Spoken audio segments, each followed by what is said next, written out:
291. Mulan kelihatan lemas. Lukas tahu pasti, karena proyek film ini adalah pekerjaan keduanya setelah dia lepas dari jeratan kontrak tak jelas di Young Entertainment. Lukas perih hatinya mengetahui bahwa Mulan juga mengalami tindakan tak menyenangkan dari pihak rumah produksi. "Harry Lu, dimanapun kau, akan kukejar dan habisi," kata Lukas dalam hati. Kemudian Mulan terisak, Pak Hariman meminta anak buahnya untuk memanggil si manajer. Orang itu seketika masuk. "Kau ajak Mulan menenangkan diri dulu, jelaskan dan berilah pesangon yang layak buatnya. Kau masih setia bersamaku kan?" kata Pak Hariman, kelihatan penuh kuasa. Tak heran bagi Lukas, kakek permata itu suka mendominasi siapapun dan apapun. "Biar sekarang pembicaraan berlanjut, aku dengan Lukas Brata, Dewa Pembunuh." Lukas berjengit mendengar julukannya disebut oleh Pak Hariman. Kalau begini, berarti Pak Hariman sudah tahu identitas dan kisah lamanya. Atau sebenarnya, Pak Hariman, kakek permata, sudah tahu dari dulu. Lukas menatap penuh curiga ke Pak Hariman. Setelah Mulan diajak keluar oleh si manajer, dan anak buah juga keluar, Pak Hariman berdeham. "Kenapa kau melihatku seperti itu?" "Curiga?" Lukas mengangguk. "Tidak salah bagi saya untuk curiga kepada Anda." Pak Hariman menyeringai. "Bagus benar perangaimu. Begini Lukas, mumpung aku masih bisa berbicara denganmu. Aku mendapat informasi bahwasannya kau terlibat dalam perekrutan Sekte Naga Sakti." "Benar." Lukas semakin curiga lagi, Pak Hariman juga tahu tentang organisasi alias sekte itu. "Anda tahu tentang mereka. Tak ada gunanya lagi sekarang menyembunyikan apa yang terjadi. Lebih baik buka-bukaan." Lukas sudah putus urat takutnya. Dia akan hadapi mara bahaya. Siapa tahu dari Pak Hariman dia bisa mengetahui siapa sejatinya orang di balik sekte itu. "Tentu aku tahu, aku anggotanya. Aku salah satu ketuanya." Lukas terperangah. Kalau begitu Pak Hariman kenal dengan Saman Sakti. Tapi Lukas mesti berhati-hati. Kata Saman Sakti, mereka tidak saling mengetahui identitas masing-masing. Dan ada konflik dua kepentingan di sana yang tengah menggemuruh. Lukas hanya menyimak, meletakkan tangan ke dagu. Salah satu dari kerabat Mulan Karima, adalah kandidat juga. Seperti kau. Dan seperti yang sudah kau tahu dari Saman Sakti, ketua-ketua garis sebelah, menginginkan kau untuk disingkirkan karena mereka tak mau diganggu agendanya. Kau mesti hati-hati sekarang Lukas, terutama karena kau dekat dengan Mulan. Lebih baik kau usaikan saja kedekatanmu dengan Mulan. Toh ku tahu kau sudah bertunangan dengan Melanie kan? Jangan kemaruk. Perkataan Pak Hariman semakin meninggi. "Saya entah kenapa disangka menjadi kandidat, siapa yang berhak memilih saya di luar kemauan saya? Saya hanya ingin menjalani hidup normal, tahu-tahu diserang oleh kandidat lain. Kalau Pak Hariman bisa bantu saya, tolong sampaikan ke para ketua Sekte Naga Sakti. Saya tidak minat. Untuk apa capek-capek mengejar saya kalau saya sendiri tidak minat bergabung?" Lukas meninggi, menegaskan keputusannya. "Akan coba ku sampaikan kepada mereka. Sebelumnya juga Saman Sakti sudah menyampaikan, dia kan yang mengusulkan kau, Lukas. Sekarang, ku minta kau untuk mengurusi Harry Lu. Kalau lama-kelamaan dia berurusan di rumah produksi ini, bisa bangkrut. Dia orangnya gak beres. Coba kau lakukan taktikmu seperti ketika kau menjatuhkan musuh-musuhmu dulu." Lukas menggelengkan kepala. "Saya tak berminat mengurusi ini lagi.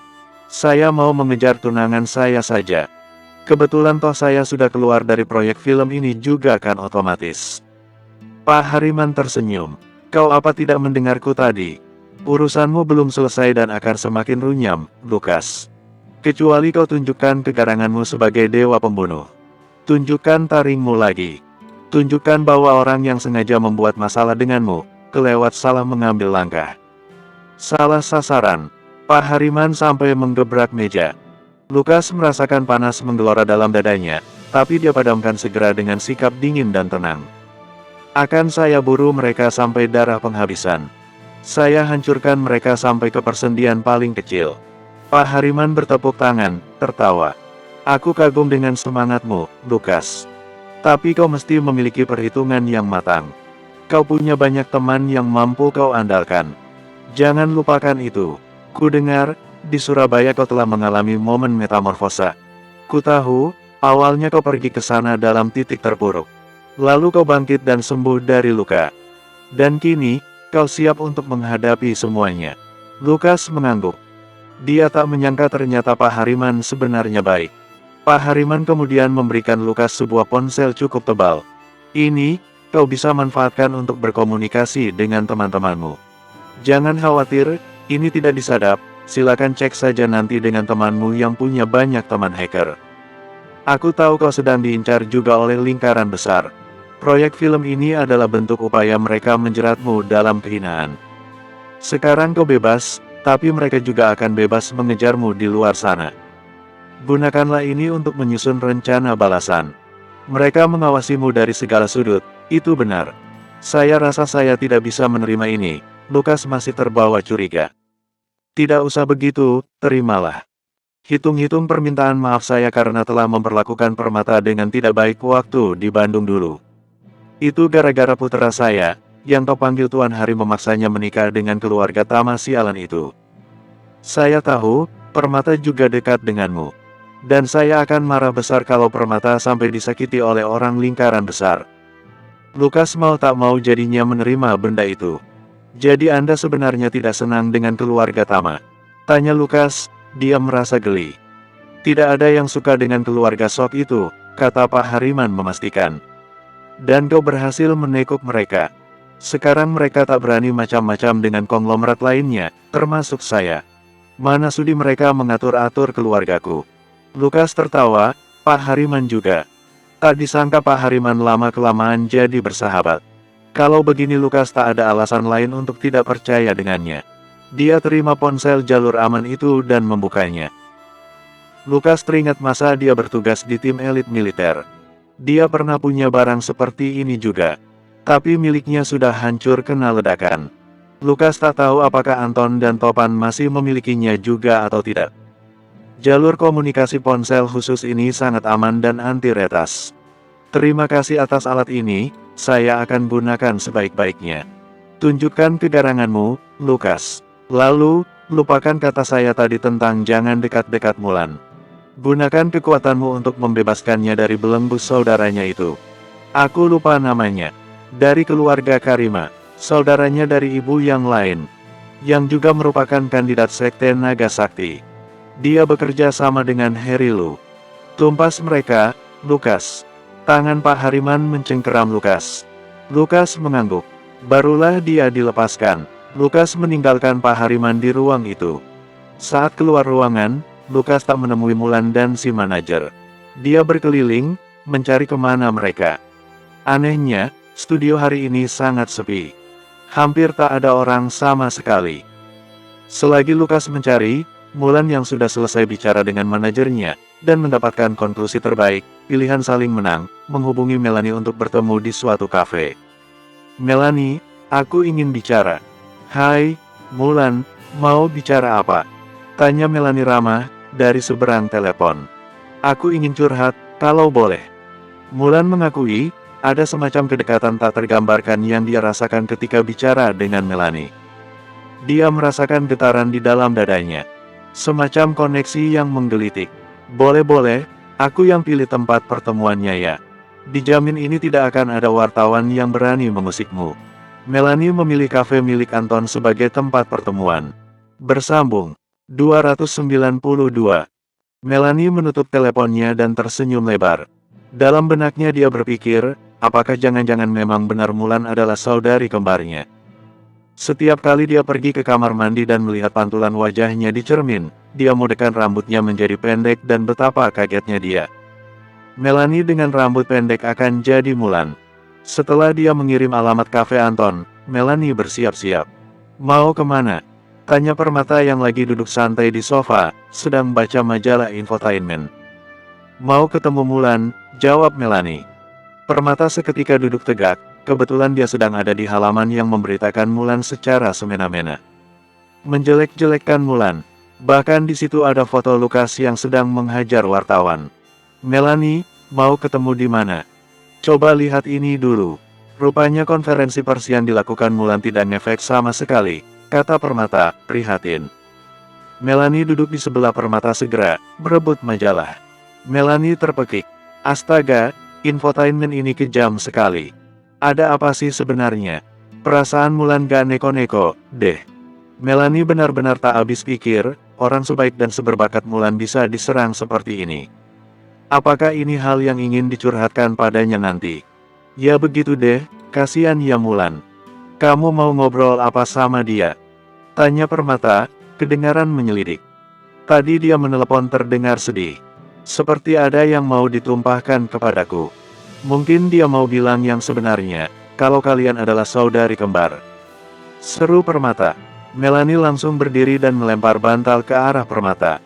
Ngaco aja deh. Orang bener-bener beda bapak ibu, kilah Melanie. Aku mau berangkat dulu ya. Kamu mau ikut gak? Permata geleng kepala. Aku capek, habis ketemu banyak klien hari ini. Oke deh, dah. Melanie pun berangkat. Dia sekarang lebih percaya diri membawa mobil sendiri tanpa adanya pengawal. 3 bulanan ini benar-benar tidak ada masalah dalam hidupnya. Tak ada orang yang berani mencegatnya di jalan. Gara-gara ini dia jadi mempertimbangkan ulang hubungannya dengan Lukas. Jangan-jangan karena dia dijodohkan dengan Lukas, musuh-musuh bermunculan. Dan saat Lukas pergi, mereka jadi tidak memburu Melanie lagi. Saat Melanie pergi, Permata segera mengirim pesan ke Lukas. Melanie pergi ke kafenya Anton bertemu dengan Mulan. Segera saja pesan itu dibalas Lukas. Terima kasih Permata, coba tebak, hari ini aku bertemu siapa? Kakekmu. Permata berjengit membaca pesan itu. Dia jadi terpikirkan, apa yang dilakukan kakeknya dengan Lukas. Apakah ayahnya sudah pergi ke kakek untuk merongrong agar Permata segera merebut Lukas? Tapi ketika Permata mau menelepon Lukas, Lukas tidak mengangkat. Tampaknya Lukas segera menyusul Mulan, atau Melanie. Permata terhenyak lagi ke sofa. Memandangi wajah cantik Mulan, si artis dan dulunya penyanyi. Permata melihatnya sama seperti dia melihat Melanie. Lukas menghubungi Goro, dia telah menugasi mantan petarung itu untuk memerhatikan gerak-gerik Anton. Tapi selama ini, laporannya tidak terlalu berarti. Anton tidak beraksi untuk merebut Melanie. Lukas jadi curiga, apa sebenarnya motif Anton ketika dia mengkonfrontir Lukas di Surabaya. Goro bilang, beberapa minggu terakhir Anton tidak pernah terlihat di kafe ataupun tempat usahanya yang lain. Bahkan Juan Bahar pun jadi cemas. Dia kini yang mesti mengelola semuanya. Goro mengirim orang untuk mengantarkan mobil sport Lukas. Corvette Stingray kesukaannya, mengebut Lukas menuju lokasi kafe Anton yang terletak di bilangan Jakarta Utara. Tadi Lukas menghubungi Goro menggunakan ponsel pemberian Pak Hariman. Dia mengetes keamanan ponsel itu. Sembari menyetir dia menelepon Topan untuk menyerang ponselnya ini. Ponsel khusus yang tersambung dengan satelit juga. Gila, Lukas. Dapat dari mana kau ponsel itu? Tanya Topan, takjub. Ceritanya panjang. Jadi bagaimana? Ponsel ini benar-benar aman tidak? Tanya Lukas. 100% aman. Tidak bisa ditembus oleh kode rumit yang dibuat hackerku. Dengan begini kau bisa membalas perbuatan lingkaran besar dan sekte naga sakti. Sekalian saja itu sayap naga, yang telah menyeburkanmu ke ladang permainan tak jelas mereka, kata Topan menggebu-gebu. Topan, bantu aku untuk mengumpulkan informasi tentang Harry Lu dan salah satu kerabat Mulan Karima yang menjadi kandidat sekte naga sakti, pinta Lukas. Topan membalas dengan dengusan. Lukas, kerjaanku banyak nih ya. Kenapa kau tidak coba cari sendiri saja? Itu ponsel sudah lebih dari cukup. Dari spesifikasinya aku yakin, ponsel itu sudah terhubung dengan basis data kependudukan, bahkan catatan kriminal juga terhubung. Alat itu bukan main-main. Dan sekarang ada di genggamanmu. Oke, Lukas mempertimbangkan. Dia berfirasat bahwasanya Harry Lu akan mengejar Mulan untuk memancing Lukas. Lukas memarkirkan mobilnya di depan kafe Anton. Dia melihat sedan Melanie. Lukas lihat ke sekeliling, tak ada tampak pengawal ataupun supir Melanie. Gawat, dia keluyuran tanpa pengawalan. Gerutu Lukas, dia segera masuk ke dalam kafe. Dia sudah melihat Melanie dan Mulan duduk di salah satu meja di agak belakang. Sebelum itu, Lukas masuk ke kamar kecil untuk mencari informasi tentang Harry Lu. Data yang dipaparkan banyak dan benar kata Topan, alat ini bukan main. Ponsel bentuk batangan sabun ini bisa dibuka dan kelihatan seperti laptop super mini. Data yang dimunculkan dalam bentuk kode rahasia. Lukas untunglah mengetahui cara untuk menafsirkannya. Berkat kelas kode rahasia semasa dia bertugas di tim elit militer dulu. Dari data itu, Lukas merasa tahu bagaimana cara menghadapi Harry Lu.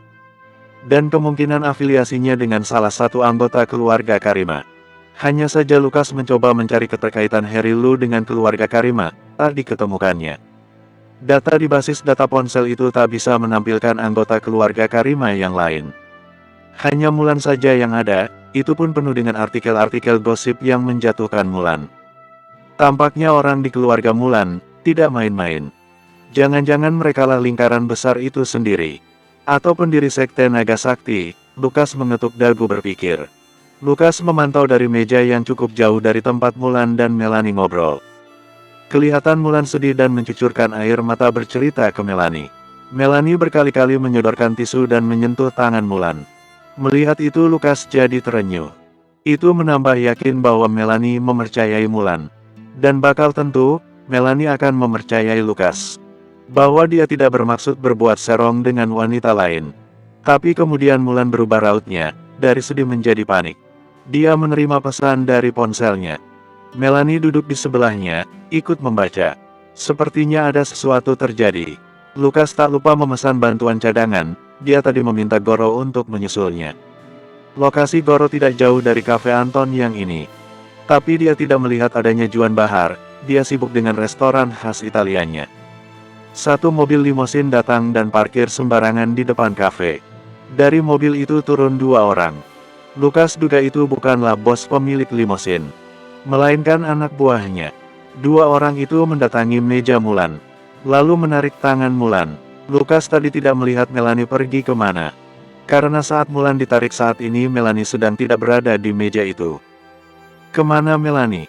Lukas mencari-cari. Mulan bersikeras tidak ingin ikut. Tapi dua orang pengawal itu menarik keras. Lukas memilih bertindak untuk membantu Mulan. Dia hampiri dua orang itu. Hei, mau apa kalian? Tuding Lukas. Mulan tampak terkejut melihat Lukas menyusulnya. Jangan ikut campur, ini urusan Tuan Harry Lu dengan artis di bawah kontraknya. Bentak orang itu.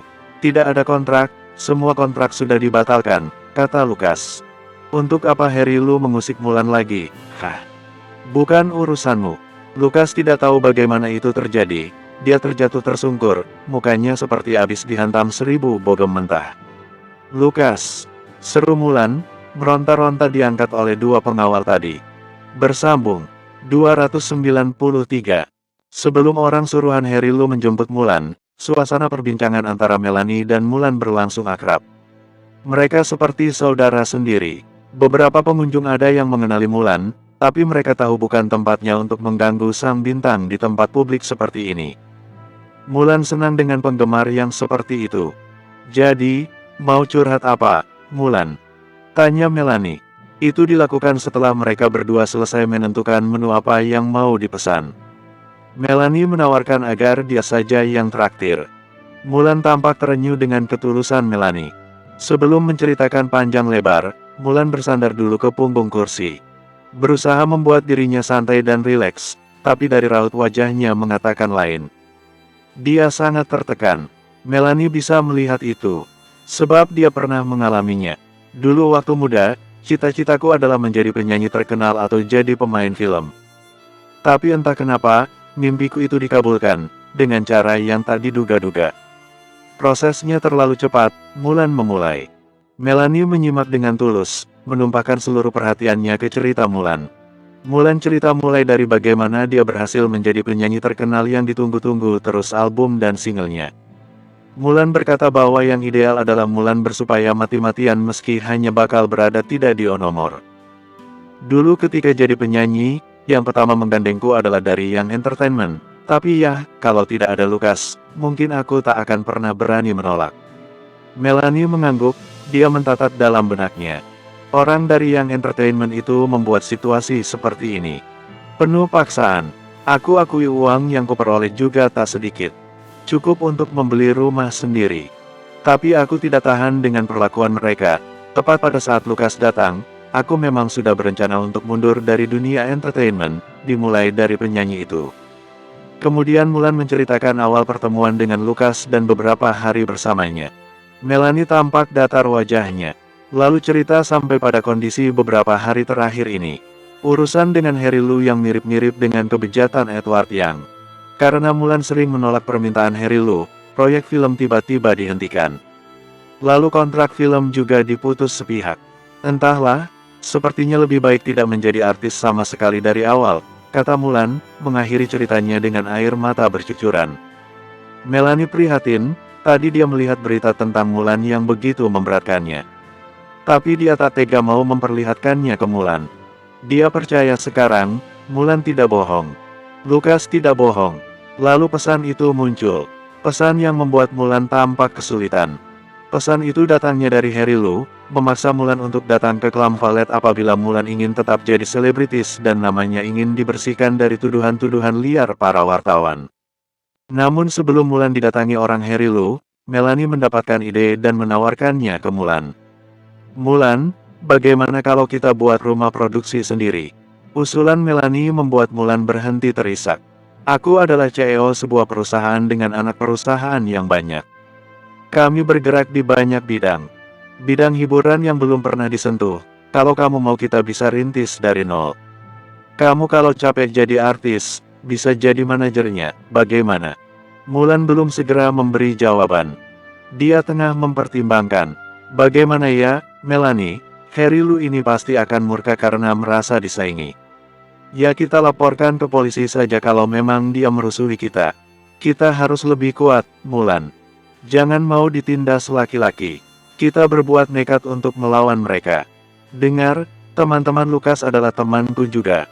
Mereka pasti akan mau membantu kita menumpas Harry Lu. Melanie terdengar antusias menawarkan ide ini. Coba pikirkan, ini adalah jalan keluar yang baik untuk masalahmu. Lalu kalau kamu tidak keberatan, kita bisa sedikit mengelabui pemirsa, karena wajah kita mirip. Kalau kamu kecapean, aku bisa menggantikanmu. Kalau ini Melanie bermaksud bercanda. Mulan mendongak dan tersenyum, dilanjutkan dengan tertawa kecil. Melanie senang melihat Mulan tersenyum lagi. Melanie merasa perutnya bergejolak, dia pamit dulu ke kamar kecil. Ketika dia kembali, dia melihat ada Lukas di mejanya, tampak frustasi. Lukas, di mana Mulan? Lukas sedikit kaget ditegur Melanie. Dia langsung berdiri, Melanie, Mulan diculik. Melanie tidak sempat untuk bersikap ketus dan menghardik Lukas, dia lebih perhatian ke Mulan. Ini pasti ulah Harry Lu. Tadi Mulan mendapatkan pesan darinya, Mulan disuruh ke Clam Valet, tapi Mulan menolaknya. Kamu tahu tempatnya? Tanya Lukas. Melanie mengangguk. Tak sadar, Lukas menggenggam tangan Melanie. Sempat ada beberapa detik saling tatap di sana. Getar-getar itu kembali lagi, semakin membuncah. Mereka pun bergerak menuju parkiran. Lukas mengajak Melanie masuk ke Corvette Stingray-nya. Lukas, apakah lebih baik kamu minta bantuan ke teman yang lain juga? Tanya Melanie. Sudah kulakukan. Goro akan menyusul kalau situasinya tak bisa dikendalikan lagi. Melanie membentuk mulut O sambil mengangguk-angguk. Clam Valet letaknya 5 km dari Cafe Anton. Lukas mengebut, di dalam mobil cukup hening. Hening yang canggung antara Melanie dan Lukas. Jadi, Melanie memecahkan kesunyian. Aku dan Mulan sangat mirip, hatimu memilih siapa? Pancingnya, tanpa berpikir panjang dan dengan tekad untuk merebut hari Melanie kembali. Lukas menjawab cepat, tentu saja kamu, Melanie. Lalu tatapannya lurus lagi ke jalan. Melanie memalingkan muka, tapi Lukas bisa melihat dari pantulan kaca kalau Melanie tengah tersenyum. Senyum yang berusaha dia tahan. Karena Lukas mengebut, dia bisa melihat mobil limosin yang membawa Mulan. Dia berniat untuk mencegatnya, tapi sayangnya di depan ada mobil patroli polisi. Lukas tak bisa mengambil risiko. Mobil limosin itu berbelok ke depan Clam Valet. Terpampang papan nama dengan hiasan lampu neon warna ungu dan berkedip berubah jadi warna lain di dalam bidang warna pelangi. Mereka parkir setelahnya, mereka melihat Mulan dipaksa keluar dan diseret masuk ke dalam Clam. Ayo kita susul, kata Lukas. Dia dan Melanie turun dari mobil dan segera menuju pintu masuk yang dijaga dua pengawal. Berhenti, siapa kalian? Tanya mereka. Kami temannya Mulan Karima, jawab Melanie, inisiatif.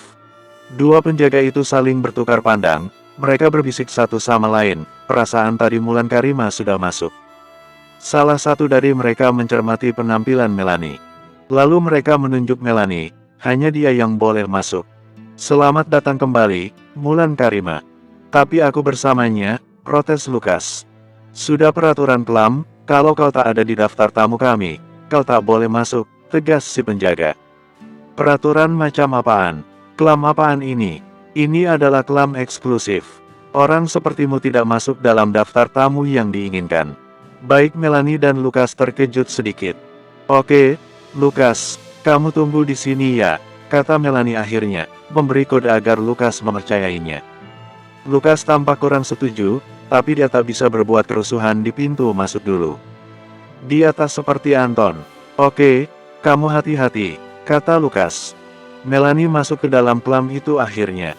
Lukas kemudian mondar-mandir di hadapan dua petugas penjaga. Lukas mesti mencari cara lain untuk masuk. Beberapa saat kemudian dia melipir dari hadapan mereka. Lukas bergerak ke sisi gedung kelam, mencari celah. Selagi itu, dia sempat melihat di parkiran ada satu lagi mobil limosin. Disusul oleh mobil sport Porsche warna merah. Wanita cantik yang turun dari mobil itu membuat Lukas tercengang. Bersambung. 294. Tak mungkin Lukas salah melihat. Tiba-tiba traumanya kambuh. Lukas menepis wajahnya berkali-kali. Menamparkan pipinya, sadar Lukas, sadar. Kalau saja dulu dia tidak bertemu dengan kakak dari perempuan yang pernah tak sengaja ditembak mati, mungkin Lukas bakal kalap malam ini. Pertanyaan besar muncul di kepalanya. Untuk apa Shirley datang ke klub ini? Lukas mencari tempat aman untuk mengintai. Shirley turun dengan anggun, dia mengenakan gaun malam warna merah. Dia turun dan segera mendekat ke mobil limosin. Dua orang pengawal keluar dan membukakan pintu belakang. Seorang laki-laki dengan rambut klimis disisir ke belakang turun. Tampilannya sangat necis juga garang. Di jarinya terdapat cincin bertahtakan cakar naga. Dia membawa tongkat, agaknya kakinya sedikit pincang. Kemeja laki-laki itu kancingnya terbuka hingga menampilkan sejumput bulu dada. Laki-laki itu menyodorkan tangannya untuk dikecup Shirley. Benar saja, laki-laki itu sedikit pincang. Dia menumpukan diri dengan tongkatnya dan digandeng Shirley. Lukas menduga umur laki-laki itu mendekati 40. Lukas berfirasat, orang ini ada kaitannya dengan Harry Lu yang membawa Mulan paksa. Lukas melihat Shirley dan laki-laki itu masuk ke klub dengan mudah. Dari jauh saja, penjaga pintu menyambut dengan sangat ramah mendekati penuh pemujaan. Lukas memicing mengamati laki-laki itu. Dia rogoh saku jaketnya, sebuah benda kecil yang kali ini bakal sering menemaninya, yaitu sebuah teropong kecil kiriman Goro. Dia mendapati wajah laki-laki itu cukup familiar. Apakah orang itu yang dimaksud Pak Hariman? Tak ada jalan lain, Lukas mesti masuk ke dalam gelap itu bagaimanapun caranya. Lukas bergerak dalam gelap menuju pintu belakang. Dia berharap pelayan gelap itu ada yang keluar untuk ngasom rokok. Lukas melompati pagar belakang dan masuk area belakang tempat truk pasokan menurunkan barang. Lukas gedor pintu besi di belakang. Tangannya bersiap menarik seseorang dari sana. Perlu berkali-kali gedor sampai ada orang yang membukakan. Yaitu seorang bartender yang tampak kusut mukanya. Lukas langsung tarik kerahnya, lalu Lukas mengganjal pintu itu. Segera Lukas buat pingsan bocah itu tanpa membuatnya menjerit kesakitan. Lukas lucuti kaos bocah itu dia kenakan. Lukas menyamar jadi bartender, menyusup ke dalam klub itu. Agar lebih meyakinkan, Lukas pakai bandana. Dentuman musik keras segera menyambutnya masuk. Kerlap-kerlip lampu disko membuat matanya memicing. Lukas segera memosisikan diri di meja bar. Matanya mencari-cari keberadaan Mulan dan Melanie. Tapi tak juga kunjung dia menemukan. Pasti ada di balkon atas. Lukas pura-pura akrab dengan bartender lain. Bung, di atas situ ada siapa? Sepertinya tempat orang terkenal, tanya Lukas, mendongakkan dagu ke atas. Anak muda yang ditegur Lukas di meja bar, mengernyit dan menggeleng, raut wajahnya kentara cemas. Bung, jangan macam-macam. Di situ banyak bodyguard. Itu tempatnya Tuan Karim. Dia pemilik klub ini. Lukas mengangguk, menyeringai. Oh, namanya Tuan Karim. Lukas sempat melihat kepala Shirley dari pembatas balkon. Di sana juga ada semacam panggung kecil. Lukas menduga di sana juga ada Mulan dan Melanie. Lukas mesti cari cara lain untuk naik ke sana. Lukas mengamati salah satu pengawal yang mondar-mandir, tampaknya dia gelisah pengin kencing. Lukas tunggu sampai orang itu bergerak turun ke kamar kecil. Saat orang itu melakukannya, Lukas segera menyusul ke kamar kecil. Dengan bogem dibaluti gulungan kain, Lukas menghantam kepala pengawal itu sampai jatuh dan kepalanya membentur pinggiran kakus. Segera Lukas ambil setelan jas dan kemeja lengkap. Lukas menutupi identitasnya dengan mengenakan kacamata hitam. Dengan penuh percaya diri Lukas naik ke balkon atas. Dugaannya benar, Mulan dan Melanie ada di atas. Ada satu laki-laki lagi di sana duduk sok berkuasa di sofa. Lukas duga itu adalah Harry Lu. Di panggung kecil terdapat mikrofon dan layar TV tempat karaoke. Ada laki-laki lain yang tampangnya tampan-tampan, seperti anggota boyband. Mereka menyoraki Mulan untuk bernyanyi. Lukas sudah kepalang kesal, tapi dia menahan diri untuk tidak bertindak sekarang. Dia rasa Melanie, yang duduk di pepet dua anggota boyband, mengetahui Lukas sedang menyamar. "Ayo, kalian berdua menyanyilah. Jarang-jarang aku mendapat dua orang kembar seperti ini," perintah Harry Lu. Sementara itu Shirley yang memandang Mulan dengan keantusiasan ganjil, duduk di pangkuan Tuan Karim. Mulan menolak mentah-mentah perintah Harry Lu. "Tidak sudi aku bernyanyi di depan kalian." Melanie cukup takjub dengan keberanian Mulan. Lukas begitu tersiksa melihat Melanie begitu tidak nyaman dipepet dua laki-laki. Lukas berjanji, akan membuat muka tampan bak malaikat anggota boyband itu bonyok sampai tak dikenali kalau saja mereka macam-macam dengan Melanie. "Hei, tahu diri kamu. Kalau bukan karena pamanmu, kamu tak akan bisa masuk bisnis hiburan. Kamu berutang budi dengan pamanmu," bentak Harry Lu. "Apa-apaan? Paman apaan yang mencabuli keponakannya sendiri?" Perkataan Mulan membuat Melanie berjengit. Lukas juga kaget mendengarnya. Tiba-tiba saja darahnya mendidih. Pipinya memerah panas dan marah. Lukas menahan diri sekuat tenaga. Shirley tiba-tiba berdiri. "Mulan, jangan begitu bicaranya. Hormat sedikitlah dengan pamanmu. Sekarang, beritahu kami, di mana Lukas berada?" Melanie terperangah, dia pun bertanya-tanya, ada hubungan apa Shirley dengan Lukas? "Aku tidak tahu," Mulan membentak. Tiba-tiba Tuan Karim bertepuk tangan. "Hebat-hebat, Mulan Karima keponakanku yang paling manis dan paling tak berterima kasih. Atas semua jasaku selama ini, kamu malah menuduh dan mengungkit masalah itu lagi. Aku harap paman disiksa di neraka. Tidak sebelum aku bertemu dengan Lukas Brata, di mana dia?" tanya Tuan Karim. "Aku tidak tahu. Kalaupun tahu, aku tidak akan memberitahu paman." Mulan bersikeras. Lukas tak tahan lagi. Dia menerobos masuk ke pesta VIP itu. "Siapa yang ingin mencariku?" Semua orang yang di sana langsung menoleh ke arah Lukas. Awalnya mereka mengernyit, menyangka kenapa ada pengawal yang kurang ajar seperti itu. Melanie terpekik, hatinya membuncah. Pahlawannya datang kembali. Tapi, dia ragu, siapa yang sedang akan diselamatkannya di sini? Dirinya kah? Mulan kah? Tuan Karim mengetukkan tongkatnya ke lantai, dia mendecak berkali-kali. "Shirley, jadi ini orangnya. Orang yang telah membunuh adikmu." Lukas tidak tahu permainan apa yang sedang dilakukan Shirley saat ini. Terakhir yang diingatnya, Shirley telah memaafkannya tulus hati. Hal yang membuat Lukas bangkit dari keterpurukannya akibat trauma pembunuhan tak sengaja seorang gadis kecil. Shirley mengangguk menjawab pertanyaan Tuan Karim. Melanie dan Mulan mau berlari ke belakang Lukas, tapi mereka dijegal lalu dibekap dari belakang oleh anggota-anggota boyband. "Mau kemana anak kembar manis?" kata mereka, melecehkan. "Shirley, apa yang kamu lakukan di sini? Kenapa kamu bersama orang ini?" tanya Lukas. "Jalan hidup Lukas," kata Shirley, hal yang tak dimengerti Lukas. "Aku tidak mengerti," kata Lukas. Tuan Karim bangkit berdiri. "Tentu kau tidak mengerti Lukas. Segala yang terjadi di sekitarmu, kau sama sekali tak mengerti. Kau belum buka mata sama sekali. Kau bahkan tidak tahu jati dirimu sendiri," kata Tuan Karim. Lukas mengernyit semakin tajam. "Apa sih tua bangka? Ngomong yang jelas dong," bentak Lukas. Harry Lu tergelak, dia bertepuk tangan memuji kelancangan Lukas. Anak-anak boyband pun ikut tepuk tangan. Salah satu dari mereka kena sikut Melanie. Melanie kemudian mencolok mata orang yang membekap Mulan. Keduanya kini berhasil lepas dan pergi menuju belakang punggung Lukas. "Berani sekali kau berkata begitu dengan Tuan Karim," bentak Shirley. Lukas kena tamparan. Tamparan ini membangkitkan lagi traumanya. Rupanya, keluarga Seni, perempuan kecil yang mati di tangannya, belum sepenuhnya memaafkan Lukas. Lukas jatuh berlutut, hatinya terpuntir. Bersambung.